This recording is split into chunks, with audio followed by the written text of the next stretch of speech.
The Gospel according to Luke, Luke எழுதின சுவிசேஷம் 1ஆம் அதிகாரம் 10 முதல் 20 வரை உள்ள வசனங்களை நம்ம எல்லாரும் எடுத்துக்கொள்ளலாம்.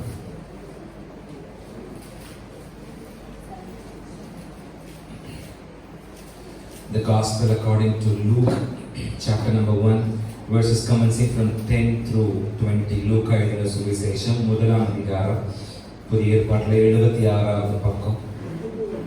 லூக்கா எழுதின சுவிசேஷம் 1ஆம் அதிகாரம் 10 முதல் 20 வரை உள்ள வசனங்களை எல்லாரும் எடுத்துக்கலாம். உங்க செல்போனில் அவங்க சைலண்ட்ல செக் பண்ணிட்டு எடுத்துட்டு உங்க சத்தமா ஆமென் சொல்லுவீங்களா? ஹalleluya. லூக்கா 1ஆம் அதிகாரம் 10 முதல் 20 வரை எல்லாரும் சேர்ந்து சத்தமா வாசிக்கலாம். தூபம் காட்டுகிற வேளையிலே ஜனங்கள் எல்லாரும் கூட்டமாய் வெளியே ஜெபம் பண்ணி கொண்டிருந்தார்கள். அப்பொழுது கர்த்தருடைய தூதன் ஒருவன் தூபபீடத்தின் வலது பக்கத்திலே நின்று அவனுக்கு தரிசனமானான். சகரியா அவனை கண்டு கலங்கி பயமடைந்தான். தூதன் அவனை நோக்கி, சகரியாவே பயப்படாதே, உன் வேண்டுதல் கேட்கப்பட்டது. உன் மனைவியாகிய எலிசபெத் உனக்கு ஒரு குமாரனை பெறுவார். அவனுக்கு யோவான் என்று பெயரிடுவாயாக. உனக்கு சந்தோஷமும் மகிழ்ச்சியும் உண்டாகும். அவன் பிறப்பின் நிமித்தம் அவன் கர்த்தருக்கு முன்பாக பெரியவனாய் இருப்பான். திராட்சரசமும் மதுவும் குடியான். தன் தாயின் வயிற்றில் இருக்கும் போதே பரிசுத்த ஆவியினால் நிரப்பப்பட்டிருப்பான். அவன் இஸ்ரவேல் சந்ததியாரில் அநேகரை அவர்கள் தேவனாகிய கர்த்தரிடத்திற்கு திருப்புவான். பிதாக்களுடைய இருதயத்தை பிள்ளைகளிடத்திற்கும் கீழ்ப்படியாதவர்களை நீதிமான்களுடைய ஞானத்திற்கும் திருப்பி உத்தமமான ஜனத்தை கர்த்தருக்கு ஆயத்தப்படுத்தும்படியாக அவன் எலியாவின் ஆவியும் பலமும் உடையவனாய் அவருக்கு முன்னே நடப்பான் என்றான். அப்பொழுது சகரியா தேவதூதனை நோக்கி, இதை நான் எதினால் அறிவேன்? நான் என் மனைவியும் வயது சென்றவனாய் இருக்கிறாளே என்றான். தேவதூதன் அவனுக்கு பிரத்யுத்தரமாக, நான் தேவ சன்னிதானத்தில் நிற்கிற காபிரியேல் என்பவன் உன்னுடனே பேசவும் உனக்கு இந்த நற்செய்தியை அறிவிக்கவும் அனுப்பப்பட்டு வந்தேன். இதோ தகுந்த காலத்திலே நிறைவேற போகிற என் வார்த்தைகளை நீ விசுவாசியாதபடியினால் இவைகள் சம்பவிக்கும் நாள் மட்டும் நீ பேசக்கூடாமல் ஊமையாய் இருப்பாய் என்றான். ஹல்லேலூயா. யோவான் ஸ்நானகனுடைய பிறப்பின் போது நடந்த சம்பவத்தினுடைய பின்னணியிலிருந்து கர்த்தருடைய ஆவியானவர் நம்முடைய மத்தியிலே பேசுகிறதான வார்த்தையை நொறுங்கும் நியதிகள் அப்படிங்கிற தலைப்புல கடந்த வாரத்துல நம்ம அந்த டைம்ல இருந்த அந்த பீரியட்ல இருந்த ஒரு பேக்ரவுண்ட், அந்த பீரியட்ல இருந்த ஒரு சிச்சுவேஷனை மாத்திரம் கடந்த வாரத்துல நாம தியானித்திருந்தோம். நொறுங்கும் நியதிகள், யோவான் ஸ்நானகனுடைய பிறப்பினுடைய சம்பவத்தினுடைய பின்னணியிலிருந்து நொறுங்கும் நியதிகள் என்கிற தலைப்புல நாம கர்த்தருடைய வார்த்தையை தியானிக்கிறோம். இன்றைக்கு எதெல்லாம் நம்முடைய வாழ்க்கையிலே இயல்பானதாக, ரொட்டீனானதாக, எப்பவுமே அடுத்தது இப்படித்தான் அப்படின்னு எதிர்பார்க்கப்படுகிறதாக, இவ்வளவுதான் இது அப்படின்னு முடிவு செய்யப்பட்ட ஒன்றாக இருக்கிறதோ அது அத்தனையுமே இனி வருகிற நாட்களிலே உடைந்து அல்ல நொறுங்கி போகும்படியாக நாம் ஆராதிக்கிற நம்முடைய தேவனாகிய கர்த்தர் தம்முடைய பலத்த கிரியைகளை நம்முடைய மத்தியிலே நடப்பிக்க போகிறார் என்பதுதான் இந்த ராத்திரி வேளையிலே கர்த்தருடைய ஆவியானவர் நமக்கு தருகிற ரேமாவாக, தீர்க்க தரிசனமாக இருக்கிறது. ஆமென். எதெல்லாம் இதுவரைக்கும் நம்மளோட நார்மலான லைஃபா இருந்துச்சோ, எதெல்லாம் இதுவரைக்கும் நம்மளுடைய நார்மலான ஆராதனையா இருந்துச்சோ, எதெல்லாம் இதுவரைக்கும் நம்முடைய நார்மலான ஒரு வாழ்க்கையாக, யதார்த்தமான இயல்பான நடைமுறைக்குட்பட்ட, எதெல்லாம் சாதாரணமான நியதியாக, எதெல்லாம் ரெகுலராக என்னோட வாழ்க்கையில உங்களோட வாழ்க்கையில இருக்குதோ அது அத்தனையுமே இன்னைக்கு ராத்திரி உடைந்தல்ல நொறுங்கி போகிறது இந்த நாட்களுக்கு. நம்முடைய ஆண்டவராகிய இயேசு கிறிஸ்து இந்த பூமியிலே பிறந்த சமயத்திலே இஸ்ரவேலிலே நிலவிக் கொண்டிருந்த சூழல் அது எப்படிப்பட்டதாக இருந்தது என்பதை குறித்தெல்லாம் கடந்த வாரத்துல நம்ம பார்த்தோம். நம்முடைய ஆண்டவர் இந்த பூமியிலே பிறந்த போது, அவர் ஒரு மனிதனாக இந்த பூமியிலே ஜனனமான போது, அவர் பிறந்த சமயத்திலே இஸ்ரவேல் ஆண்டு தன்னுடைய ஆட்சி பீடத்திலே இல்லை. ராஜாக்கள் இஸ்ரவேலிலே இல்லை. ராஜாவுக்கு அடுத்த வாரிசும் இஸ்ரவேலிலே இல்லை. இஸ்ரவேல் இப்பொழுது சிறையிருப்பிலும் இல்லை. அதே சமயத்தில் இஸ்ரவேல் இப்பொழுது சுயாதீனமாகவும் விடுதலையாகவும் இல்லை. சொந்த ஊரிலேயே அடிமைகளாக, அகதிகளாக இஸ்ரவேலர்கள் வாழ்ந்து கொண்டிருக்கிறார்கள். ரோமர்களுடைய பிடியிலே ஒரு இரண்டாம் தர குடிமக்களாக, ஒரு செகண்ட் கிரேட் சிட்டிசன்ஸாக, அவர்கள் நினைக்கிற எதையும் சுயமாக அவர்களால் செய்ய முடியாத ஒரு செகண்ட் கிரேட் சிட்டிசன்ஸாக ரோமர்களுடைய பிடியிலே இஸ்ரவேலர்கள் வாழ்ந்து கொண்டிருக்கிறார்கள். இஸ்ரவேலர்கள் ரோமர்களை எதிர்த்து ஒன்றும் பேசிவிடக் கூடாது என்பதற்காகவே கடுமையான சிலுவை மரண தண்டனை அவ்வப்போது அவருடைய கண்களுக்கு முன்பதாக காட்டப்பட்டு அதி நிமித்தம் இஸ்ரவேல் ஜனங்கள் மிரட்டப்பட்டிருந்தார்கள். ரோமர்களை எதிர்த்து ஒரு வார்த்தையும் அவர்கள் பேச முடியாதபடி. இப்படி தங்களுடைய ஆதாரங்கள் முழுவதிலும் ரோம சீசனாகிய ஏரோதினுடைய தலை. இஸ்ரவேல் ஜனங்கள் ஆட்சியில இல்ல, ராஜா இல்ல, ராஜாவுக்கு அடுத்த வாரிசு இல்ல, இஸ்ரவேல் ஜனங்கள் அடிமையாவும் சிறையிலையும் இல்ல, அதே சமயத்துல விடுதலையாவும் இல்ல, சொந்த ஊர்லயே அகதிகளை போல ட்ரீட் பண்ணப்பட்டு கொண்டு வாழ்ந்து கொண்டிருக்கிறார்கள். ரோமர்களை எதிர்த்து அவங்களால எதுவுமே செய்ய முடியாது, பேச முடியாது. ஏதாவது எதிர்த்து பேசலாம்னு நினைக்கும் போதே கடுமையான சிலுவை மரண தண்டனையை இவங்க கண்களுக்கு கொண்டதாக காட்டி அவங்களை மிரட்டி வச்சிருக்கிற சூழ்நிலையில இஸ்ரவேல் ஜனங்களுடைய ஆதாரங்கள் முழுவதிலும் ரோம சீசனாகிய ஏரோதினுடைய கண்ட்ரோல், கட்டுப்பாடு, தலையீடு இருந்துச்சு. இஸ்ரவேலர்கள் தங்களுடைய அடையாளத்தையே இழந்து போக கூடிய ஒரு நிலைமையிலே அவர்கள் வாழ்ந்து கொண்டிருக்க, மிச்சம் இருந்தவர்கள் எப்படியோ இஸ்ரவேலினுடைய கலாச்சாரத்தை கைப்பற்றி காப்பாற்றி கொண்டு வந்து கொண்டிருக்கிறார்கள். இதெல்லாம் நம்ம கடந்த வாரத்தில் பார்த்தோம். அவருடைய கலாச்சாரத்தை அடுத்த தலைமுறையினருக்கு சுமந்து கொண்டு போகிற முக்கியமான ஒரு வேலையை, முக்கியமான ஒரு பணியை சகரியா செய்துட்டு இருக்கிறார். ஏனென்றால் சகரியா தேவ ஆலயத்தினுடைய ஆசாரியர். இஸ்ரவேலிலே இப்போது ராஜாக்கள் இல்லை, ராஜாக்களுக்கு அடுத்த வாரிசும் இல்லை. அப்படி இருக்க இஸ்ரவேலுடைய மிகப்பெரிய ஒரு நம்பிக்கை, மிகப்பெரிய ஒரு எதிர்பார்ப்பு இந்த ஆசாரியன் சகரியா மட்டும்தான். ஏனென்றால் இப்போதைக்கு இந்த ஆசாரியர்கள் தான் இஸ்ரவேலுடைய கலாச்சாரத்தை, மிச்சம் மீதி இருக்கிற இந்த கலாச்சாரத்தை சுமந்து கொண்டு நிற்கிற கடைசி நம்பிக்கை ஆசாரியர்கள் தான். தன்னுடைய ஆட்சி, தன்னுடைய ஆளுமை, தன்னுடைய அதிகாரம் என்று எல்லாவற்றையும் இழந்திருந்த இஸ்ரவேலர்கள் இந்த கொஞ்சோண்டு கலாச்சாரத்தை மாத்திரம் தான் இப்போ அவங்க மிச்சம் வைத்து, இது மாத்திரம் தான் இப்போ அவங்க கிட்ட மிச்சம் இருக்கு. நான் சொன்ன மாதிரி ஜெபம், ஆராதனை, நம்பிக்கை, விசுவாசம், கர்த்தருக்கான பண்டிகை, இந்த மாதிரியான இந்த கொஞ்சம் மாத்திரம் தான் இஸ்ரவேல் ஜனங்களுடைய கையில மிச்சம் இருக்கு. மற்றத்தை எல்லாத்தையும் அவங்க இழந்துட்டாங்க. ஆகவே இதையெல்லாம் முன்னின்று செய்து கொண்டிருக்கிற ஆசாரியனாகிய சகரியா இஸ்ரவேலர்களுக்கு ரொம்ப முக்கியமான ஒரு நபர். ஆனா இதுல வேதனையான ஒரு காரியம் என்னன்னா, ஆசாரியனாகிய இந்த சகரியா எலிசபெத் தம்பதிகளுக்கு பிள்ளை இல்லை, குழந்தை இல்லை. என்ன இல்லைங்க? இஸ்ரவேல் இப்போது அடிமையாகவும் இல்லை, விடுதலையாகவும் இல்லை, அகதிகளாக சொந்த ஊர்ல இருக்காங்க. இஸ்ரவேல ராஜா இல்லை, ராஜாவுக்கு அடுத்த வாரிசு இல்லை, எல்லாத்தையும் இழந்து போயிருக்கிற இஸ்ரவேலர்கள் மிச்சம் மீறி இப்ப வச்சிருக்கிறது இவங்களுடைய இந்த கலாச்சாரம், கல்ச்சர் மாத்திரம் தான். அந்த கல்ச்சரை காப்பாத்திக்கிட்டு இருக்கிறதுல ஆசாரியர்கள் ஒரு பெரிய பங்கை வகுக்கிறபடினாலே ஆசாரியனாகிய சகரியா உங்களுக்கு ரொம்ப முக்கியம். சகரியா எலிசபெத்துக்கு என்ன இல்லை? குழந்தை இல்லை. என்ன இல்லைங்க? இது ஒரு பெரிய விஷயமா? ஊர்ல எத்தனையோ பேருக்கு பிள்ளை இல்லை, அதுல இவங்களும் ஒருத்தர் அப்படின்னு சொல்லி நாம இத சிம்பிளா கடந்து போயிட முடியாது. ஏன்னா இஸ்ரவேலுடைய கலாச்சாரத்தினுடைய ஒரு ஓரத்தை அடுத்த தலைமுறைக்கு சுமந்து கொண்டு போய் கொண்டிருக்கிற ஆசாரியனாகிய சகரியாவுக்கு வாரிசு இல்லாம போயிருச்சுன்னா இந்த ஆசாரிய ஊழியத்துக்கு வாரிசு இல்லாம போயிடும். ஏற்கனவே இஸ்ரவேல்ல ராஜாக்களும் இல்ல, ராஜாக்களுடைய வாரிசும் இல்ல அப்படிங்கறத நம்ம மறந்துடக்கூடாது. ஆகவே ஆசாரியனாகிய சகரியாவுக்கு ஒரு குழந்தை இருக்க வேண்டியது ரொம்ப அவசியம். ஏன்னா அடுத்த வாரிசு இருந்தா தான் இந்த ஆசாரிய ஊழியத்தை டிரான்ஸ்ஃபர் பண்ணி என்ன செய்ய முடியும், இந்த இஸ்ரவேலுடைய கலாச்சாரத்தை இன்னும் சுமந்து கொண்டு போக முடியும். ஆகவே சகரியாவுடைய வாரிசு இவங்க ரெண்டு பேருமே இஸ்ரவேலர்களுக்கு ரொம்ப முக்கியமான சூழ்நிலை இதுவாக இருக்க, சகரியா, எலிசபெத் இருவருமே வயது சென்றவர்களாக இருந்தும் அவர்கள் ரெண்டு பேருக்கு என்ன இல்லை?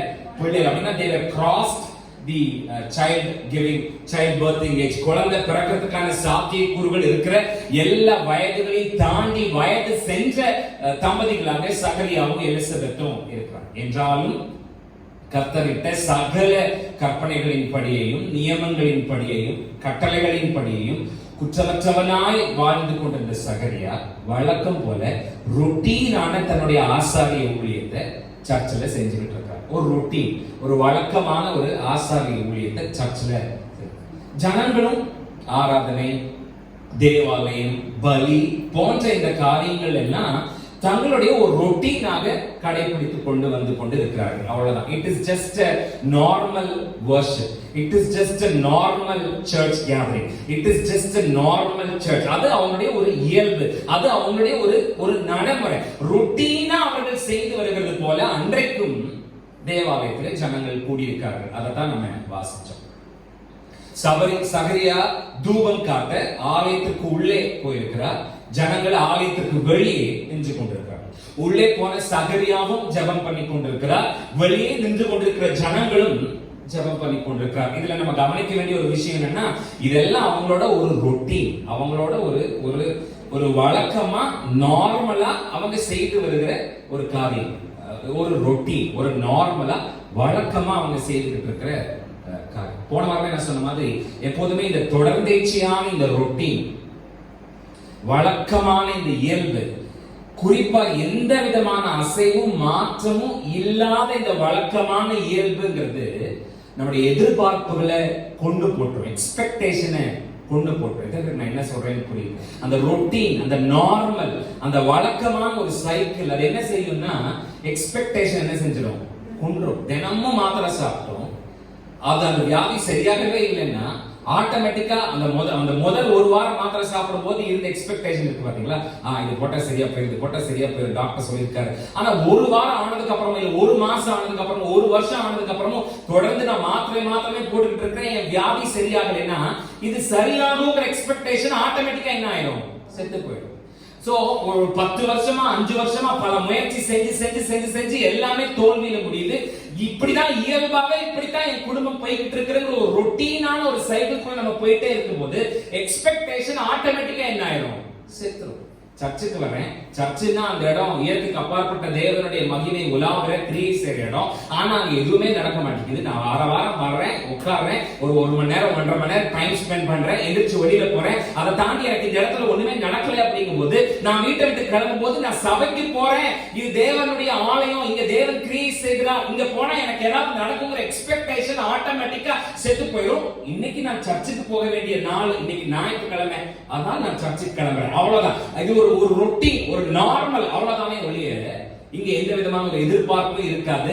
இந்த ரொட்டீனான நார்மலான சூழல் உருவாயிட்டே இருக்கும்போது எந்த விதமான மாற்றமும் இல்லாம, எந்த விதமான அசையும் இல்லாம, 10 வருஷமா அதே சம்பளம், 10 வருஷமா அதே பிரச்சனை, 10 வருஷமா அதே போராட்டம், 10 வருஷமா என்ன செய்ய நினைச்சாலும் அதுக்கு தடை, இது ரெகுலரா ஆயிட்டே இருக்கும்போது ஆட்டோமேட்டிக்கா எக்ஸ்பெக்டேஷன் என்ன ஆயிடும், செத்து போயிடும். இருக்கிற ஒரு 10-15 ஊழியக்காரங்க கிட்ட தலை கொடுத்து ஜெபம் பண்ணியாச்சு, அத்தனை பேர்த்துக்கிட்ட ஜெபம் பண்ணதுக்கு அப்புறமும் இந்த பிரச்சனை ஒண்ணுமே மாறவே இல்லைன்னு சொன்னா ஆட்டோமேட்டிக்கா 16வது ஊழியக்காரர்கிட்ட தலையை கொண்டு போய் கொடுக்கும்போது எக்ஸ்பெக்டேஷன் என்ன செய்யாது, எதிர்பார்ப்பு இருக்கவே இருக்காது. இவர் ஒரு ஊழியக்காரர், இவர்கிட்ட என்ன செய்யறேன், தலையை கொடுத்துட்டு போறேன், அவ்வளவுதான். எதை வச்சு உங்களுக்கு எக்ஸ்பெக்டேஷன் இல்லைன்னு நீங்க சொல்றீங்கன்னு கேட்டீங்கன்னா, தேவதூதன் இறங்கி வந்த போது சகரியாவுக்கு இருந்த ரியாக்ஷன், அங்க என்ன நடக்கணும்னு அவங்க அதையெல்லாம் செஞ்சுட்டு இருக்காங்களோ, அந்த ஆராதனை செஞ்சுட்டு இருக்காங்களோ, அந்த பலியை செஞ்சுட்டு இருக்காங்களோ, அந்த தூபத்தை, அந்த இன்சனை காட்டிக்கிட்டு இருக்காங்களோ, அது அங்க என்ன நடக்கணும்னு அவங்க செய்யறாங்களோ அது நடந்துருச்சு. அங்க தேவதூதன் இறங்கிட்டான். ஆனா சகரியா கலங்கி பயந்து போனான். ஒரு மனுஷன் எப்போ கலங்கி பயந்து போவான், அவன் எதிர்பார்க்காத ஒண்ணு ஆல் ஆஃப் சடன் டக்குன்னு அவன் முன்னாடி, அவன் எதிர்பார்க்காத ஒண்ணு அவனுக்கு நடக்கும்போது அவன் என்ன செய்வான், கலங்கி பயந்து போவான். இப்படி இதை வச்சுதான் சொல்றாங்க, ஒரு ரொட்டீனான ஒரு வழக்கம், இது ஒரு நார்மலான ஒரு வழக்கம். இது என்ன பண்ணுச்சுன்னா உன்னை எதிர்பார்ப்ப கொண்டு போட்டுச்சு, எக்ஸ்பெக்டேஷனை கொண்டு போட்டுச்சு. ஆனா நாம் ஆராதிக்கிறது எத்தனை பேர் அவருக்கு ஆராதனை சொல்றேன், God whom we worship, அவர் நியதிகளை, ரொட்டீன்களை நொறுக்குகிற ஒரு தேவனாக இருக்கிறபடினாலே அன்னைக்கு அந்த இடத்துல நிலவி கொண்டிருந்த அந்த இயல்பான சூழ்நிலையை, அந்த நார்மலான சூழ்நிலையை அன்னைக்கு நாம் ஆராதிக்கிற நம்முடைய தேவனாகிய கர்த்தர் நொறுக்கினா, இன்னைக்கு என்னோட வாழ்க்கையில உங்களோட வாழ்க்கையில நொறுக்குவார். அவங்க எப்போதுமே ஜெபிப்பாங்க, ஆனா ஆண்டவர் இறங்கி வந்து பதில் தருவார்னு அவங்க என்னைக்குமே நினைச்சது இல்லை. ஆனா அன்னைக்கு காலையில அவங்க எப்போ போல ரொட்டீனா தேவாலயத்துக்கு வந்து நின்ன போது நியதிகளை நொறுக்குகிற, நார்மலை நொறுக்குகிற, வழக்கங்களை நொறுக்குகிற, நியதிகளை நொறுக்குகிற சர்வ வல்லமையுள்ள தேவனாகிய கர்த்தர் அன்னைக்கு அவங்க ரொட்டீன் லைஃப், அவங்களோட நார்மல் லைஃப் அன்னைக்கு தேவன் உடைத்தார், இன்றைக்கும் நொறுக்குவார். ஹalleluya, ஹalleluya. அன்னைக்கு எப்படி சும்மா நார்மலா சர்ச்சுக்கு வந்த சகரியாவுடைய வாழ்க்கையில இருந்த நார்மலா அவர் நொறுக்கி சகரியாவை ஆச்சரியப்பட வச்சாரோ, அதே மாதிரி இனி வருகிற நாட்களிலே என்னை உங்களை கர்த்தர் ஆச்சரியப்பட வைக்க போகிறார். நம்முடைய நார்மல, நம்முடைய இயல்புகளை, நம்முடைய நியதிகளை நொறுக்கி அவர் God is getting ready to shock us, நம்மளை ஆச்சரியப்பட வைக்க, நம்மளை அதிர்ச்சி அடைய வைக்க நம்முடைய தேவனாகிய கர்த்தர் இந்த ராத்திரி வேளையில ஆயத்தமா இருக்காருன்னு சொன்னாயிட்டு. ஆமென் சொல்லுங்க. ஹalleluya. ஒருவேளை வழக்கமான காரியங்களை பார்த்து உங்க குடும்பத்துல, உங்க தொழில, ஆராதனையில, உங்க ஜெபத்துல, எல்லாத்துலயும் உங்க வழக்கமான ரொட்டீன்களை பார்த்து இன்னைக்கு ஒருவேளை உங்க எதிர்பார்ப்புகள் எல்லாம் செத்து போன ஒரு நிலைமையில, எதிர்பார்ப்புகள் என்கிற ஒன்றே இல்லாத ஒரு நிலைமையில நீங்க ஒருவேளை இன்னைக்கு இந்த சர்ச்சுக்குள்ள உட்கார்ந்து இருக்கலாம். ஆனா உங்களை அதிர்ச்சி அடைய வைக்க, உங்களை ஆச்சரியப்பட வைக்க, உங்க இயல்புகளை நொறுக்குகிற தேவன் ராத்திரி வேளையில உயிரோடு இருக்கிறார் என்கிறத நீங்கள் நான் என்ன செய்யக்கூடாது, மறந்து போயிடக்கூடாது. உங்களோட இந்த ஆலயத்துல, உங்க குடும்பத்துல, உங்க தொழில்ல, உங்க எதிர்காலத்துல நீங்க எதிர்பார்க்காதத உங்களுக்கு செய்கிற தேவன் இந்த ராத்திரி வேளையில உயிரோடு கூட இருக்கிறார். ஹalleluya, சத்தமா ஹalleluya, ஹalleluya. இப்படிதான், இது இவ்வளவுதான், இது இப்படித்தான் முடியும், இதுதான் இதோட தலையெழுத்து, இதுதான் இதோட முடிவு அப்படின்னு நீங்க எதையெல்லாம் நினைச்சு முடிச்சு போட்டு எடுத்து மூளையில கட்டி வச்சீங்களோ அதையெல்லாம் கர்த்தர் நொறுக்கி போட்டு, இப்படி இல்ல, நான் நினைச்சா உனக்காக என்ன வேணா செய்து கொடுக்க முடியும்ங்கிறத கர்த்தர் நமக்கு நிறைவேற்றி காட்டுவார். சத்தமா ஹல்லேலூயா, சத்தமா ஹல்லேலூயா. என்னோட क्वेश्चनலாம் நான் இந்த செய்தி எடுக்கும்போது when did nothing became our norm அப்படினா சபைன்னு சொன்னா, தேவன்னு சொன்னா, ஜெபம்னு சொன்னா, துதின்னு சொன்னா, ஆராதனைன்னு சொன்னா, காணிக்கைன்னு சொன்னா, தசமபாகம்னு சொன்னா, கர்த்தருக்காக எடுக்கிற பிரயாசம்னு சொன்னா, இதையெல்லாம் செய்தா ஏதாவது நடக்கணும். இதெல்லாம் செய்தா நான் என்ன பேசுறேன்னு புரியுது. ஜெபம்னா, துதினா, தேவன்னா, ஆராதனைனா, காணிக்கைனா, தசமபாகம்னா, ஊழியம்னா, கர்த்தருக்காக செய்யற பிரயாசம்னா, இதெல்லாம் செஞ்சா ஏதாவது கண்டிப்பா என்ன செய்யணும். ஆனா இதெல்லாம் ஏதாவது ஒண்ணு நடக்குங்கிற எதிர்பார்ப்பு ஒரு காலத்துல நமக்கு என்ன செஞ்சுச்சு, இருந்துச்சு. நான் இன்னைக்கு என்ன கேட்கிறேன்னா, இத்தனையும் பண்ணினதுக்கு அப்புறமும் ஒண்ணு நடக்காம போகும்போது இது சாதாரணம் தான், இது சகஜம் தான் அப்படின்னு நினைக்கிற மனோபாவம் நமக்கு எப்ப வந்துச்சு? That is the question tonight to us.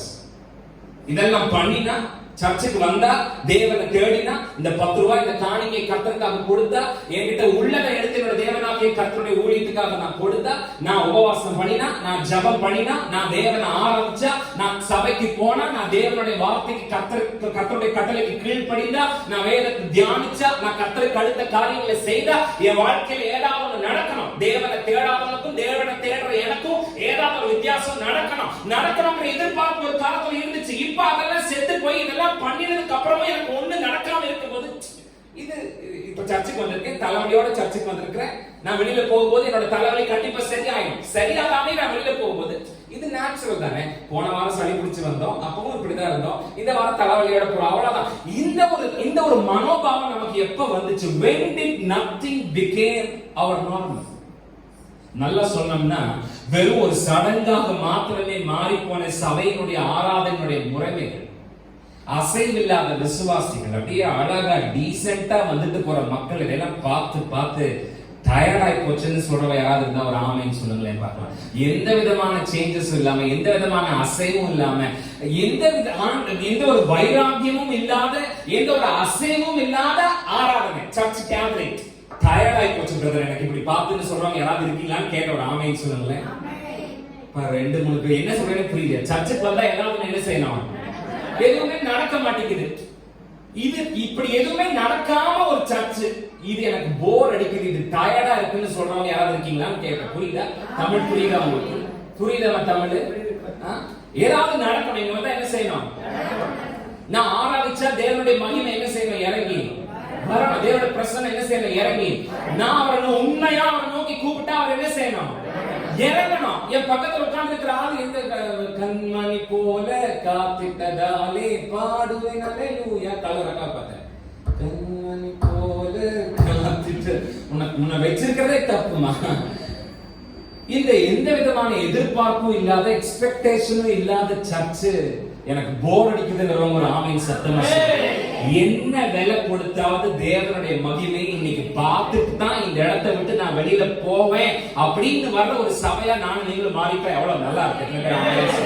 ஆண்டவரையும் அவருடைய வல்லமையும் அவருடைய மகிமையும் நான் பார்த்தே ஆகணும் அப்படின்னு வர்ற ஒரு கூட்ட ஜனங்களா நாம் அத்தனை பேர் மாறினா நல்லா இருக்கும்னு நான் சொன்னேன். எத்தனை பேரை கூட சத்தமா ஹல்லேலூயா. நல்ல கவனிங்க. வழக்கமான ஒரு ஆராதனையாக, வழக்கமான ஒரு கூடுகையாக இல்லாமல் வழக்கங்களானது நொறுங்கி போன ஒரு சபையாக ஒரு சபை மாறும்னா, அங்க கேன்சர் கட்டிகள் நொறுங்கி போகும், அங்க சக்கர வியாதிகள் நொறுங்கி போகும், அங்க மன அழுத்தங்கள் நொறுங்கி போகும், அங்க வியாதிகள், வேதனைகள், விக்கினங்கள் எதுவுமே இருக்காது. உள்ள வருவதாக எவ்வளவு கட்டுக்கொள்ள வேணா வந்திருக்கலாம். ஒரு சபை வழக்கங்களை நொறுக்கின ஒரு சபையாக இருந்தா, இயற்கைக்கு அப்பாற்பட்ட தேவனை இயல்புகளெல்லாம் தாண்டி ஆராதிக்கிற துதிக்கிற ஒரு ஜனமாக சபை இருந்தா, அந்த சபையில இயற்கைக்கு அப்பாற்பட்ட அற்புதம் கண்டிப்பா நடந்தே தீரும். ஹல்லேலூயா. சத்தமா ஹல்லேலூயா. தூப கலசத்தோடு சகரியா ஆலயத்துக்குள்ளே பிரவேசிக்கிறாரா. சாம்பிராணி போக அப்படி சொன்னா உங்களுக்கு புரியுமா? சாம்பிராணி காட்டிட்டு என்ன செய்யறாரு? சகரியா ஆலயத்துக்குள்ளே பிரவேசிக்கிறார்.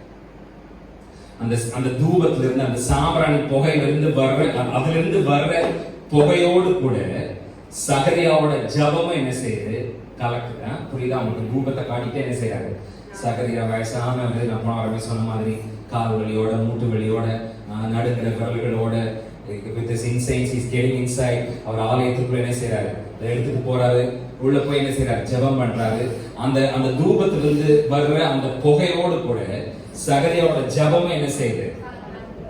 நம்முடைய ஜெபத்திற்கு ஒரு மனம் இருக்கிறது. எத்தனை பேர்? அதனாலதான் ஜெபத்தை நம்ம ஜெப தூபம் என்ன செய்யறோம். ஜெபத்துக்கு என்ன இருக்குங்க, ஒரு மனம் இருக்கிறது.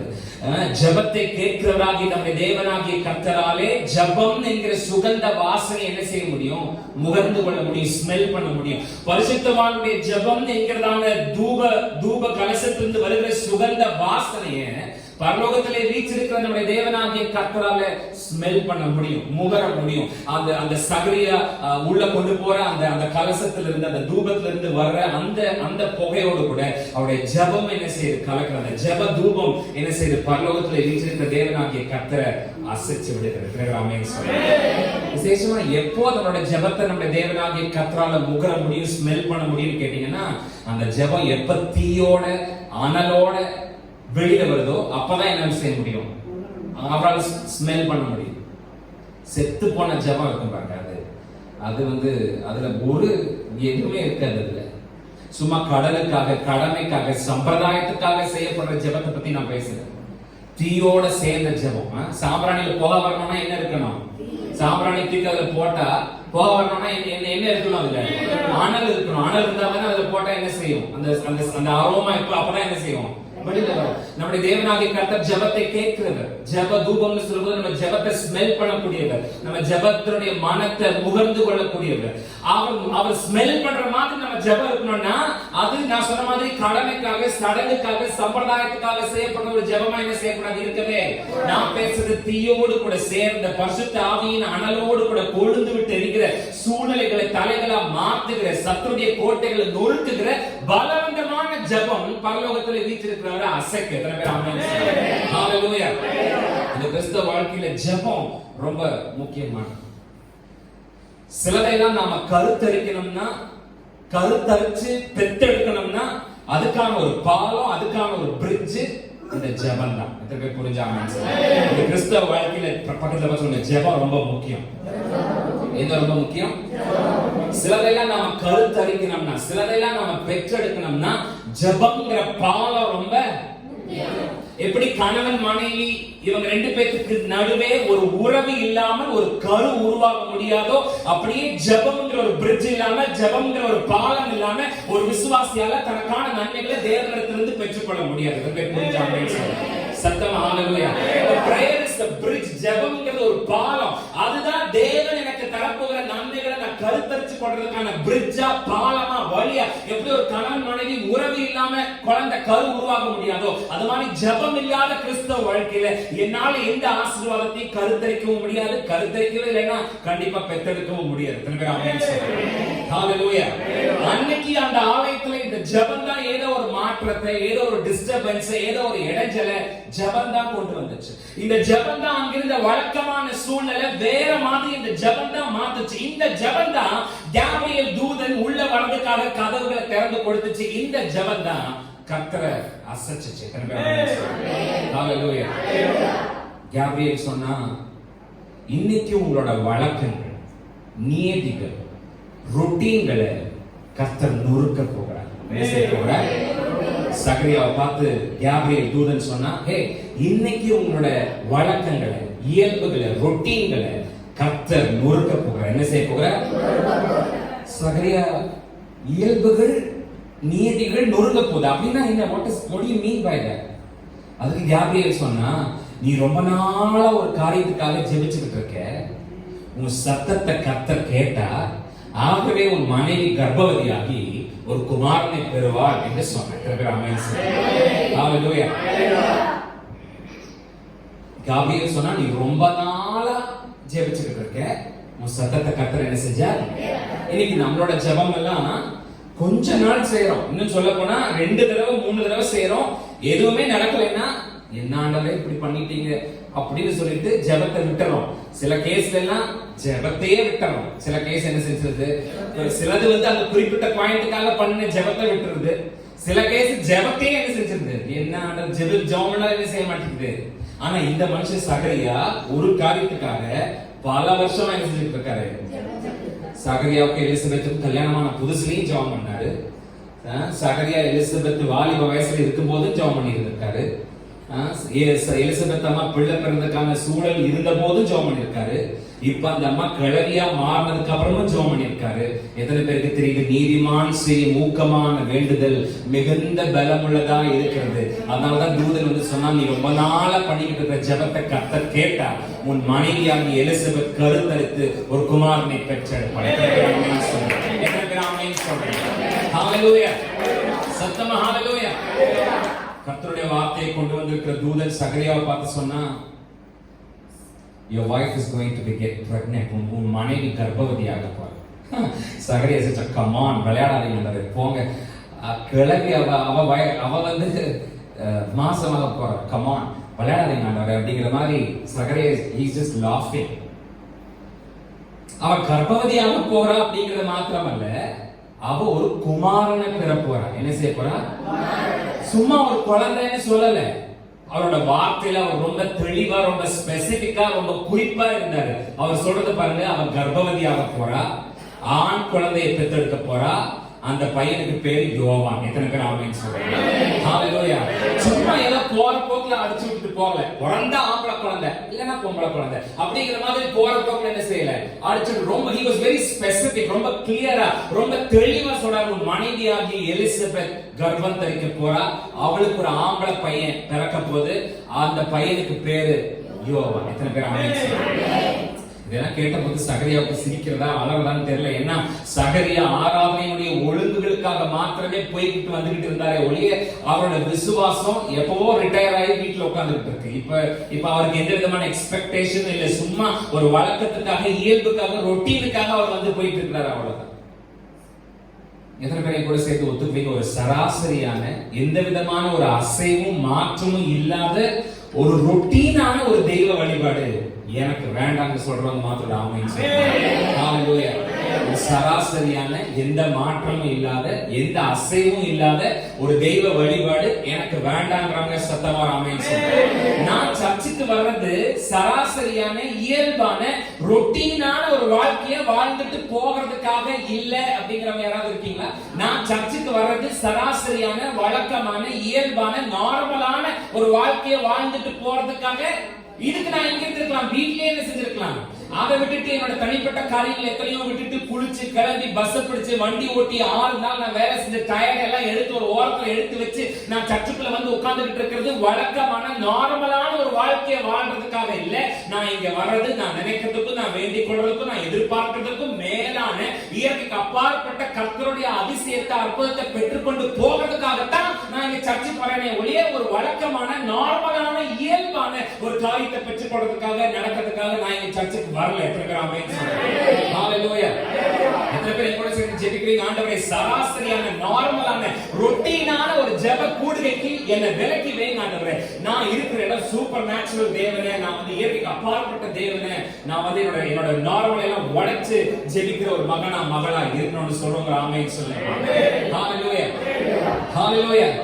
சராசரியான, நார்மலான ஒரு லைஃப்காக நான் சர்ச்சுக்கு வரல. எத்தனை பேர் சத்தமா சொல்றீங்க? சராசரியான, நார்மலான ஒரு வாழ்க்கைக்காக நான் சர்ச்சுக்கு வரல. சத்தமா, சராசரியான, நார்மலான ஒரு வாழ்க்கைக்காக நான் சர்ச்சுக்கு என்ன செய்யல? சத்தமா, நான் என்ன செய்யல? சராசரியான, நார்மலான, இயல்பான விஷயத்தை ஹாஸ்பிடல்ல டாக்டர் கிட்ட நான் என்ன செய்யலாம்? கேட்கலாம். அவ்வளவுதான்ப்பா, இதுக்கு மேல முடியாது, இதுக்கு மேல மருந்து போட்டாலும் நடக்காது, இதுக்கு மேல ஆபரேஷன் பண்ணினாலும் பிரயோஜனம் இல்ல. இந்த மாதிரி சராசரியான, நார்மலான காரியத்தை ஹாஸ்பிடல்ல டாக்டர் கிட்ட நான் கேட்கலாம். ஆனா அந்த டாக்டர் ஒரு கட்டத்துல தலையாட்டி இதுக்கு மேல என்னால ஒண்ணும் பண்ண முடியாதுன்னு சொல்லும் போது எனக்கு இருக்கிற ஒரே வழி சர்ச் தான். ஆக நான் இங்க வர்றது சாதாரணமான காரியங்களை பெற்றுக்கொண்டு போவதற்காக இல்ல, அசாதாரணமான காரியங்களை பெற்றுக்கொண்டு போவதற்காக. சத்தமா ஹalleluya. சத்தமா ஹalleluya. தன்னோடு கூட பேசின தேவதூதனுக்கு இது ஏன் நடக்காது அப்படிங்கிறதுக்கான நார்மலான எல்லா காரணங்களையும் சகரியா சொன்னார். தூதன் சொல்றான், உன் மனைவி என்ன செய்யறா, கர்ப்பமாக போறா, ஆம்பளை பையன் பிறக்க போது, யோவான்னு பேர் வைக்க போற. இது நடக்காது அப்படிங்கிறதுக்கான நார்மலான சராசரியான இயல்பான எல்லா காரணங்களையும் சகரியா சொன்னாரு. அந்த எல்லா காரணமுமே நார்மலான காரணம்.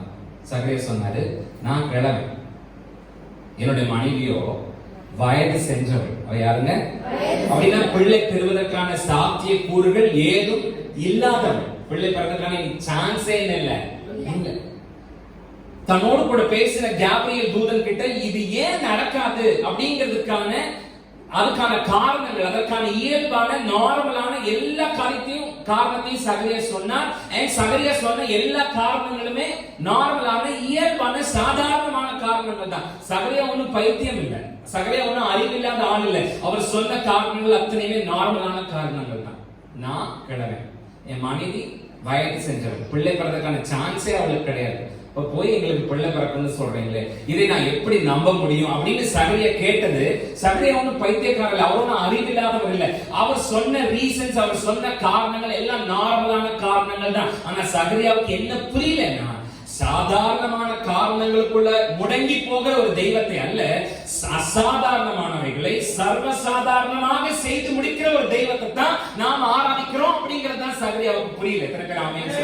சகரியா சொன்ன எல்லா காரணமும் நார்மலான காரணம் தான். ஆனா என்ன சகரியாவுக்கு புரியலன்னா, இந்த சாதாரணமான காரணங்களுக்குள்ள முடங்கி போகிற ஒரு தெய்வத்தை அல்ல, அசாதாரணமானவைகளை சர்வசாதாரணமாக செய்து முடிக்கிற ஒரு தெய்வத்தை நான் நீங்க ஆராதிக்கிறோம்னு சொன்ன எத்தனை பேர் ஆமென் சொல்லுங்க. ஹalleluya. சத்தமா ஹalleluya. நம்முடைய சாதாரணங்களை, இயல்புகளை நொறுக்கி போடுகிற ஒரு கர்த்தர் நமக்கு இருக்கிறார். நம்முடைய என்ன ஓட்டங்களுக்கு எல்லாம் அப்பால் சென்று நமக்காக காரியங்களை நடத்தி கொடுக்கிறதுக்கு நமக்கு ஒரு தேவன் இருக்கிறார்னு சொன்னா எத்தனை பேர் ஹalleluya சொல்றீங்க? ஹalleluya. சத்தமா ஹalleluya. இது ஏன் நடக்காது அப்படிங்கிறதுக்கான நார்மலான எல்லா காரணத்தையும் சகரியா சொன்னார். ஆனா சகரியாவுக்கு பதில் சொன்ன தூதன், சகரியா சொன்ன எந்த क्वेश्चनக்கும், அவர் நார்மலா சொன்ன எந்த ரீசன்ஸ்க்கும் தூதன் கேப்ரியல் ஆன்சர் பண்ணல. நான் கேளுவேன், என் மனைவி வயது சென்றவள். தூதன் சொல்ல, நான் உன்னை வயசு பையனா மாத்துறேன், இல்லைன்னா உனக்கு ஏதாவது கொஞ்சம் வயக்கிற டாப்லெட்ஸ் தரேன், அதெல்லாம் ஒண்ணு தூதன் சொல்லல. இவன் கேட்ட கேள்விக்கான ஆன்சர், இவன் சகரியா என்ன சொன்னாரோ அதுக்கான பதில்களை தூதன் சொல்லல. மாறாக தூதன் சொன்னா, நான் தேவ சன்னிதானத்திலே நிற்கிற கேப்ரியல். இவன் எல்லா நார்மல் ரீசன்ஸையும் எடுத்து புட் ஃபோர்த் பண்ணி முன்னாடி வச்சான். சிரிக்கிறான். How is this possible? நான் வயசானவன், என் மனைவி வயது சென்றவள், குழந்தை எப்படி பிறக்கும்? சான்ஸே இது எப்படி நம்ப முடியும்? இது எப்படி ஏத்துக்க முடியும்? இதுக்கு இவனோட சகரியாவோட இந்த क्वेश्चंसக்கு கேப்ரியல் ஆன்சர் பண்ணல. மாறாக, நான் தேவ சன்னிதானத்திலே நிற்கிற கேப்ரியல். எல்லாரும் சொல்லுங்க கேப்ரியல். சத்தமா கேப்ரியல். நான் கேப்ரியல். சத்தமா சொல்லுங்க நான். தேவ தூதர்கள் என்று சொல்லப்படுகிறவர்கள் பணிவிடை ஆவிகள்.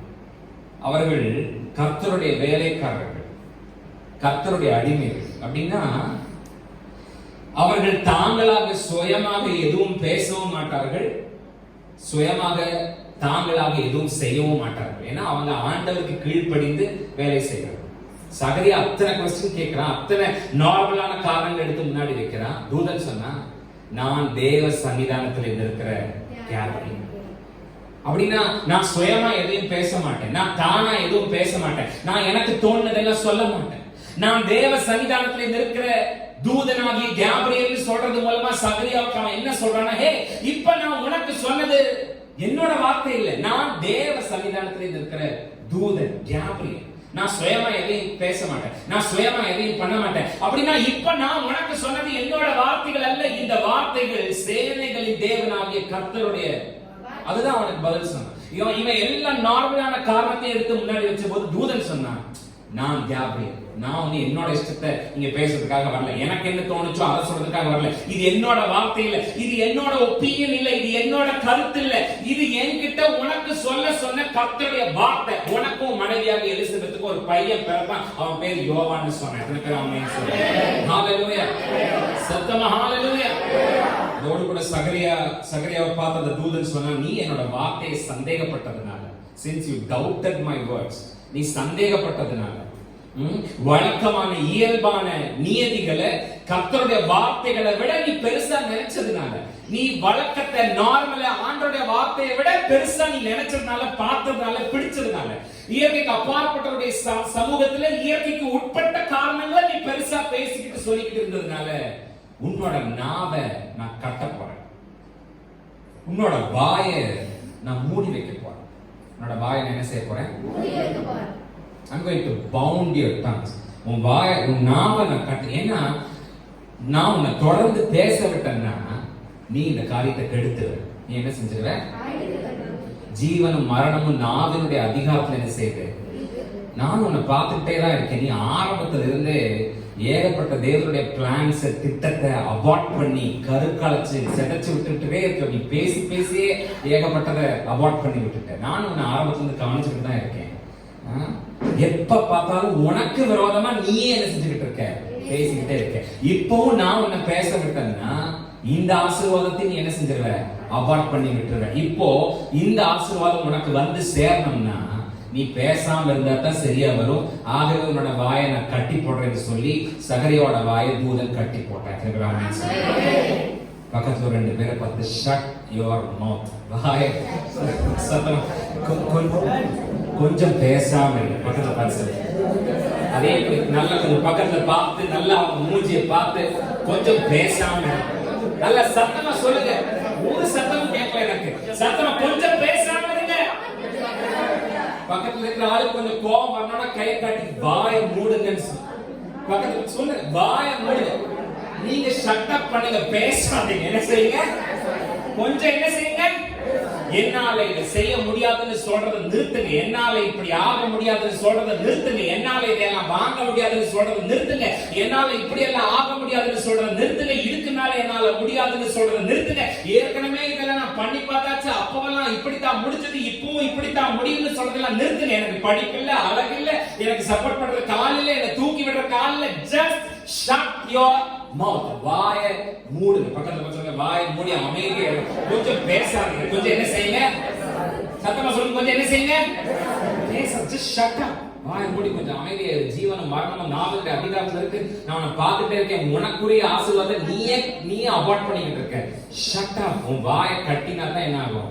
இத்தனை நாள் அவனை விட்டேன், இனி விட முடியாது. ஏன்னா இப்ப அந்த டைம் வந்துருச்சு. நீ வாழ்ந்தே ஆக வேண்டிய டைம் கட்டம் வந்தாச்சு. இதுக்கப்புறமும் உன்னை பேச விட்டா நீ கண்டிப்பா கெடுத்துருவ. அதனால ஷட் அப், வாயை மூடி பேசாம. காபிரியேல் சகரியாவுக்கு சொல்லும்போது இன்னொரு காரியத்தை சொன்ன, ஹே, உனக்குள்ள கர்த்தர் செய்ய போற காரியத்துக்கு ஏற்கனவே பேர் வச்சாச்சு. உனக்கு தெரியுமா? ஏற்கனவே என்ன செஞ்சாச்சு? He has a name for it. உனக்கு உன் மனைவி கர்ப்பவதியாக போறா, பையன் பிறக்க போறான், அவன் பேர் யோவான். உன் பேர் என்ன? உங்களோட நியதிகளை இன்னைக்கு நொறுக்கி போட்டு உங்களுக்கு உங்க ஆண்டவர் தர வாக்கு தத்தத்துக்கு ஏற்கனவே அவர் பேர் வச்சு சீல் பண்ணி வச்சிருக்காங்கன்னு சொன்னா எத்தனை பேர் ஆமென் சொல்றாங்க? ஹalleluya. உங்க நார்மல், உங்க ரொட்டீன், உங்க இயல்புகளை நொறுக்குகிற உங்களுடைய ஆண்டவர் உங்களுக்கு அவர் இன்றைக்கு தரப்போகிற ஆசீர்வாதங்களுக்கு, இன்றைக்கு அவர் உங்களுக்கு தரப்போகிற வாக்கு தத்தங்களுக்கு ஏற்கனவே பேர் வச்சு சீல் வச்சிருக்கார். அதை யாரும் இன்னும் மாத்திர முடியாது. எத்தனை பேர் ஆமென் சொல்றாங்க? ஹalleluya. உங்க பிசினஸ்க்கு பரலோகத்துல ஏற்கனவே பேர் வச்சாச்சு. எத்தனை பேர் ஆமென் சொல்றாங்க? உங்களுக்கு கிடைக்க போற சான்சஸ்க்கு, வாய்ப்புகளுக்கு பரலோகத்துல ஏற்கனவே பேர் வச்சாச்சு. எத்தனை பேர் ஆமென் சொல்றாங்க? உங்களுக்கு கிடைக்க போற கார், உங்களுக்கு கிடைக்க போற இடம், உங்களுக்கு கிடைக்க போற வீடு, இதுக்கெல்லாம் ஏற்கனவே பரலோகத்துல பேர் வச்சாச்சு. எத்தனை பேர் ஆமென் சொல்றாங்க? நான் சொல்றது கொஞ்சம் கேளுங்களேன். இன்னைக்கு ராத்திரி சும்மா ஒரு ஐடியா கொடுக்கிற ஒரு தெய்வத்தை இல்ல, தான் என்ன செய்ய போறேன் அப்படிங்கிற திட்டமும் தெளிவுமா உங்களுக்கு சொல்லி அதுக்கு பேர் வச்சு கொடுத்து உங்களை அனுப்புகிற தெய்வத்தை தான் தேடி இன்னைக்கு ராத்திரியில வந்திருக்கீங்க. எத்தனை பேர் ஆமென் சொல்றாங்க? சத்தமா ஹalleluya, ஹalleluya. சும்மா ஒரு ஐடியாவை கொடுக்கிற சாமியார்களை தேடி போனா என்ன கொடுக்குறாங்க? ஏதோ சும்மா அவங்க ஏதோ ஒரு ஐடியாவை கொடுக்குறாங்க. இல்லைன்னா கவுன்சிலர்ஸ் தேடி போனா அவங்க என்ன பண்ணுறாங்க, ஏதாவது ஒரு ஐடியா, இல்லைன்னா பிசினஸ் ஆண்டர்பிரனர்ஸ் அவங்கள தேடி போனா அவங்க என்ன பண்றாங்க, ஏதாவது ஒரு ஐடியா இப்படி பண்ணலாம் அப்படி பண்ணலாம். ஆனா இன்னைக்கு ராத்திரி நானும் நீங்களும் தேடி வந்திருக்கிற தேவன் சும்மா இப்படி பண்ணி பாரு அப்படின்னு சொல்லி அனுப்புகிற தேவன் அல்ல. உனக்கு நான் என்னது செய்ய போறேன், அது இப்படி இருக்க போது, இந்த அதுக்கு பேருன்னு சொல்லி நம்மளை அனுப்பி வைக்கிற தேவன் நமக்கு இருக்கிறார். ஹalleluya. சும்மா ஒரு யோசனையை மாத்திரமல்ல, பேரையும் சொல்ல. His name is John. எல்லாரும் சொல்லுங்க யோவான். அவன் பேர் என்ன? பொதுவா ஆசாரியர்கள் தங்களுடையதை அந்த அடுத்த ஜெனரேஷனுக்கு டிரான்ஸ்ஃபர் பண்றதுல ரொம்ப முக்கியமான ஒண்ணு, அவனுடைய பேர்களை என்ன செய்வாங்க, அப்பாவோட பேர் என்னவோ அந்த பேரை என்ன செய்வாங்க, வாரிசுக்கு டிரான்ஸ்ஃபர் பண்ணி விடுவாங்க.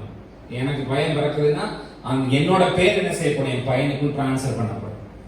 ஆனா ஆண்டவர் சொன்னார், இவன் சகரியா ஜூனியரா இருக்க மாட்டான், இவன் 23ஆம் புலிகேசி மாதிரி இவன் 2ஆம் சகரியாவா இருக்க மாட்டான், இவன் பேர் யோவான். இவன் பேர் என்ன? சத்தமா சொல்லுங்க, என்ன? அதான் நீங்க பின்னாடி இந்த வசனத்தை எல்லாம் வாசிச்சீங்கன்னா, சகரியா குழந்தை பிறந்ததுக்கு பிறகு யோவான் அப்படின்னு பேர் வச்சது போது அங்க வெளியே நின்று இருந்தவங்க எல்லாம், என்ன யோவானா, இது என்ன புது பேரா இருக்கு, இந்த பேரு இதுக்கு முன்னாடி உங்க வீட்டுல உங்க குடும்பத்துல யாருக்கும் இல்ல, இது என்ன புது பேரா இருக்குன்னு ஜனங்க பேசுறத நீங்க அந்த லூக்கா 1ஆம் அதிகாரத்துல சகரியா எலிசபெத் தம்பதிகளுக்கு குழந்தை பிறந்ததுக்கு அப்புறம் நடக்கிற சம்பவத்தை நீங்க போய் வாசிச்சு பாருங்க. இவனுக்கு பேர் வச்சாச்சு. இவன் பேர் என்ன? இவன் சகரியா ஜூனியர் இல்ல, இவன் சகரியா 2 இல்ல, இவன் வேற மாதிரி. இவன் பேர் என்ன? சத்தமா சொல்லுங்க, இவன் பேர் என்ன? ஜனங்கெல்லாம் சகரியா 2ன்னு பேர் வச்சு சாக்லேட் சாப்பிட்டு போறதுக்காக நாங்க எல்லாம் சர்ச்சுக்கு வந்து நின்று இருக்கோம். இது என்ன புது பேரா இருக்கு யோவான். ஜனங்க சொல்றாங்க, இது என்ன புது பேரா இருக்கு யோவான்.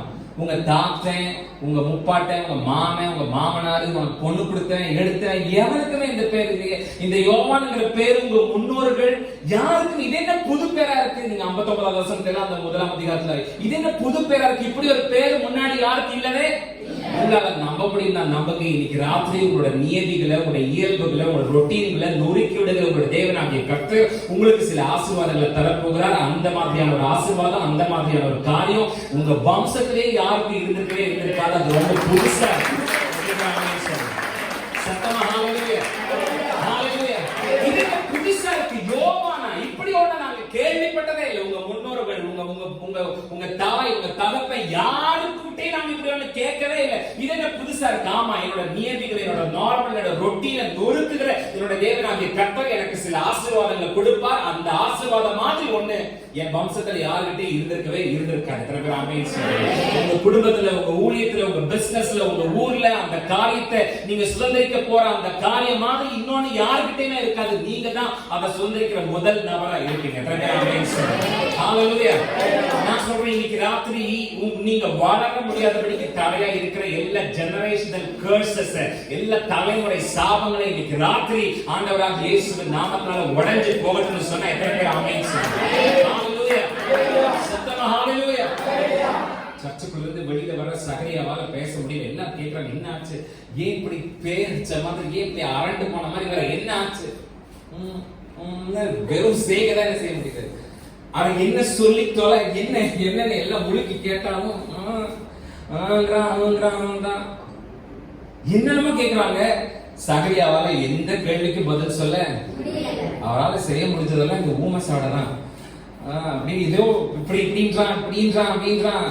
அவனால வாயத்தை என்ன செய்ய முடியல. ஆவியானவர் சொல்றதை நான் சொல்றேன், பரலோகம் உங்களை நோக்கி கட்டவிழ்க்க போகிற ஆசீர்வாதத்தை உங்களாலே கெடுக்க முடியாத ஒரு கட்டத்துக்குள்ள கர்த்தர் உங்களை கொண்டு வந்து உட்கார வைக்க போறாரு.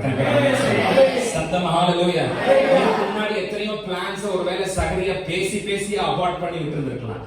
இப்ப அவன் பேசி அவாய்ட் பண்ண முடியாத ஒரு பாயிண்ட்ல கொண்டு வந்து சகரியாவை அன்னைக்கு உட்கார வச்சு அவன் வாயை கட்டி போட்ட கர்த்தர் இன்னைக்கு ராத்திரி ஒருவேளை நானும் நீங்களும் பேசி பேசி ஏகப்பட்டதை அவாய்ட் பண்ணிருக்கலாம். இன்னைக்கு ராத்திரி நீங்களும் பேச முடியாத ஒரு பாயிண்ட்ல கொண்டு வந்து கர்த்தர் என்னை உங்களை உட்கார வச்சு அவர் நமக்கு கொடுக்க நினைச்சதை கண்டிப்பா கொடுக்க போறாரு. சத்தமா ஹalleluya, ஹalleluya. நம்ம இதெல்லாம் நம்ம சந்தோஷமானதெல்லாம் கேட்டா நம்ம செய்ய வேண்டியது ஒண்ணு இருக்கு பாருங்க. 23வது வசனம், இந்த லூக்கா 1ஆம் அதிகாரத்துடைய 23வது வசனம் ரொம்ப சிம்பிளா, அவருடைய ஊழியத்துடைய நாட்கள் நிறைவேறின உடனே தன் வீட்டுக்கு போனான். என்ன செஞ்சான்? சத்தமா சொல்லுங்க, என்ன செஞ்சான்? He departed to his own house. தன்னுடைய ஊழியத்தினுடைய நாட்கள் முடிந்த உடனே, சர்ச் முடிஞ்ச உடனே எங்க போனா? ஹalleluya. சபைங்கிற கூடுகைக்குள்ள நாம வரும்போது நமக்கு சில வார்த்தைகள் கிடைக்குது, நமக்கு சில நம்பிக்கை வருது. அந்த வார்த்தையை, அந்த நம்பிக்கையை, அங்க நம்ம பெற்றுக்கொண்ட விசுவாசத்தை தூக்கிட்டு எங்க போகணுமோ அங்க போய் என்ன செய்யணுமோ அதை நாம செய்யும் போது நம்மளால யோவான்களை பெற்றெடுக்க முடியும். ஹalleluya. சபையில கிடைக்கிறத சபையிலேயே விட்டுட்டு நாம பாட்டுக்கு எதையாவது செஞ்சுக்கிட்டு நம்ம பாட்டுக்கு நம்ம இஷ்டத்துக்கு எங்கேயாவது போய்கிட்டு சுத்திக்கிட்டு இருந்தா தேவனுடைய வல்லமையை நம்மளால நம்ம வாழ்க்கையில பார்க்க முடியாது. ஹalleluya. சத்தமா ஹalleluya. சர்ச்சுக்கு வந்ததோட எல்லாம் முடிஞ்சிருச்சு அப்படின்னு நினைக்காதீங்க. இது ஒரு பிகினிங் தான், இது ஒரு ஆரம்பம் தான். ஒவ்வொரு தடவையும் இங்க வரும்போதும் ஒரு ஆரம்பம் தான், ஒரு பிகினிங் தான். இங்க நான் கேட்கறத, இங்க நான் பெற்றுக்கொள்ற நம்பிக்கையை, இங்க நான் அடையிற விசுவாசத்தை தூக்கிட்டு நான் எங்க போகணுமோ அங்க போய் அங்க நான் என்ன செய்யணுமோ அங்க செஞ்சா என்னால கருவுற முடியும், யோவான்களை பெற்றெடுக்க முடியும். சத்தமா ஹalleluya. ஹalleluya. தேவனுடைய வார்த்தை நமக்கு நேராக வரும்போது அந்த வார்த்தைக்கு கீழ்ப்பட்டு இறங்கி ஒரு விசுவாசி அவன் செய்ய வேண்டிய அவனோட கடமையை செய்யறதுக்கு ஒரு ஸ்டெப் எடுத்து வச்சா போதும். அது வரைக்கும் அவன் இம்பார்ட்டன்டா இருந்திருக்கலாம். ஆனா அவன் தேவனுடைய வார்த்தைக்கு கீழ்ப்படிந்து இறங்கி ஸ்டெப் எடுத்து வச்சா அது வரைக்கும் எதெல்லாம் அவனுக்கு இம்பார்ட்டன்ஸியா இருந்துச்சோ அதெல்லாம் பொட்டன்டா மாறும். இது வரைக்கும் எதெல்லாம் அவனால செய்ய முடியாததா இருந்ததோ அதெல்லாம் எளிதிலே அவனுக்கு செய்யக்கூடிய ஆற்றல் தேவனுடைய வார்த்தைக்கு இறங்கி செயல்பட இறங்கின ஒரு விசுவாசிக்கு உண்டாகும்னு சொன்னாயிருக்கிறாமே என்று இன்னைக்கு ராத்திரி நம்முடைய தேவனாகிய கர்த்தரை நாம் பார்க்கிறோம். He is a God who breaks, who shatters the routines of our lives. நம்முடைய வாழ்க்கையினுடைய இயல்புகளை, நியதிகளை நொறுக்கி போடுகிற தேவனாகிய கர்த்தர். நம்ம எல்லாரும் கண்களை மூடி நம்ம ஆண்டவரை நம்ம நோக்கி பார்க்கலாம். எல்லாரும் கண்களை மூடி ஒரு 2 minutes நாம எல்லாரும் கண்களை மூடி. The God who crushes, who shatters the routines, இயல்புகளை, நார்மலை, ரொட்டீன் லைஃப், இந்த ரொட்டீனான பேட்டர்னை உடைக்கிற சர்வ வல்லமையுள்ள, நொறுக்குகிற சர்வ வல்லமையுள்ள தேவனாகிய கர்த்தர். உடைச்சா கூட ஒட்ட வச்சிட முடியும். நொறுக்குகிற சர்வ வல்லமையுள்ள தேவனாகிய கர்த்தர். வழக்கமா இயல்பா ரொட்டீனா அன்னைக்கு சர்ச்சுக்குள்ள வந்திருக்கார் சகரியா. ஆனா கர்த்தர் அன்னைக்கு அந்த ரொட்டீனை, வழக்கத்தை உடைக்கும்படிக்கு இறங்கி இருக்கிறார். அவருடைய தூபத்தோட அந்த புகையோடு கூட ஜெபம் கலந்து அந்த ஜெபங்கிற சுகந்த வாசனையை கர்த்தர் முகர்கிறார். அசைக்கப்படுகிறது. அந்த ஜெபத்தின் நிமித்தம் தேவதூதன் உள்ள இறங்க கர்த்தருடைய கரம் அசைக்கப்படுகிறது. கேப்ரியேல் சகரியாவை பார்த்து சொன்னாங்க, ரொட்டீன்ஸ் அவன் நார்மலா கர்த்தர் உடைக்க போறான். அப்படின்னா என்ன? இத்தனை நாளா நீ ஜெபிச்சு நடக்காத ஒண்ணு, சும்மா ஒரு கேஷுவலான ஒரு பிரேயர் பாயிண்டா உனக்கு எது மாறி போச்சோ அது இன்னைக்கு வாக்குத்தத்தமா உனக்கு கிடைக்கும் போது மனைவியாகிய எலிசபெத் கருத்தரிக்க போறான். அவ கர்ப்பம் தரிக்க போறான். ஒரு பையன் பிறக்க போது, யோவான் அவனுக்கு பேர். ரொம்ப ஸ்பெசிபிக்கா இருந்தார் ஆண்டவத்தோட வார்த்தை. அது ஆம்பளை பையன் யோவான். அந்த பேர் யாருக்குமே முன்னாடி இல்லை அவங்க குடும்பத்துல, அவங்க வகையால, அவங்க வம்சத்துல. ஆண்டவர் கொடுக்க போற ஆசீர்வாதம் அவங்க வம்சத்திலேயே யாருக்கும் இல்லாதது. எப்போன்னா நாம நம்ம நார்மலா உடைக்கும் போது. இது வரைக்கும் நான் சத்தமா ஆராதிக்க மாட்டேன்னா இனிமேல் சத்தமா ஆராதிக்கணும். இது வரைக்கும் நான் சத்தமா பாட மாட்டேன், இது வரைக்கும் நான் இவ்வளவுதான் காணிக்கை கொடுப்பேன். இந்த ரொட்டீன்ஸை நம்ம எப்போ உடைச்சு வெளியில வர்றோமோ அப்போ தேவன் நமக்காக அவரு ரொட்டீன்ஸை உடைச்சு செயல்படுவார். சபை அப்படின்னு சொல்லும் போது இங்க நம்மளால நம்ப மட்டும்தான் முடியும், வார்த்தைகளை பெற்றுக்கொள்ள மட்டும்தான் முடியும். நாம கன்சீவ் ஆகணும்னா, கருத்தரிக்கணும்னா எங்க போகணுமோ அங்க போகணும், என்ன செய்யணுமோ அதை செய்யணும். சகரியா வீட்டுக்கு போனான். எலிசபெத் கர்ப்பவதியா ஒரு 6 மாசம் அந்த குழந்தை கருவுல அசையவே இல்லைன்னு ஜோசிஃபஸ் நம்ம கடந்த நாட்களில் பார்த்த பைபிள் ஸ்காலர். ஆனா somebody knocked the door. ஒரு நாள் யாரோ வீட்டு கதை தட்டின, கதை திறந்து பார்த்தபோது அது அவரோட கசின் சிஸ்டர் மேரி. அவ வயிற்றுக்குள்ள இயேசு. அவளை சல்யூட் பண்ண உடனே கர்ப்பத்துல இருந்த யோவான் ஸ்நானகன் the baby leaped. இன்னைக்கு ராத்திரி ஒருவேளை தேவன் நம்முடைய வாழ்க்கையில அனுப்பி தரப்போகிற சில ஆசீர்வாதங்கள், வாக்குத்தத்தங்கள், ஒருவேளை அது எந்த விதமான மூமெண்ட்டும் இல்லாம அசைவும் இல்லாம இருக்கிற மாதிரி இருக்கலாம். பட் பிலீவ் மீ, நீங்க எத்தனையோ காரியங்களை நாம கருத்தரிச்சும் அதோட அசைவுகளை பார்க்க முடியாம இருக்கலாம். நம்புங்க, வரப்போற 2021 அது லீப் ஆக போகுது, அது எழுத போகுது, அது உயிரடைய போகுது, அது மறுபடியும் ரெனோவேட் ஆக போகுது, புதுப்பிக்கப்பட போகுது. கர்த்தர் அதை உங்களுக்காக செய்யணும். நார்மல் ரொட்டீன்ஸ் எல்லாம் உடைக்கப்படும். அந்த தேவனாகிய கர்த்தர் நமக்காக அற்புதம் செய்வார். எத்தனை பேர் நம்மளை நம்ம சட்டமாக சொல்லி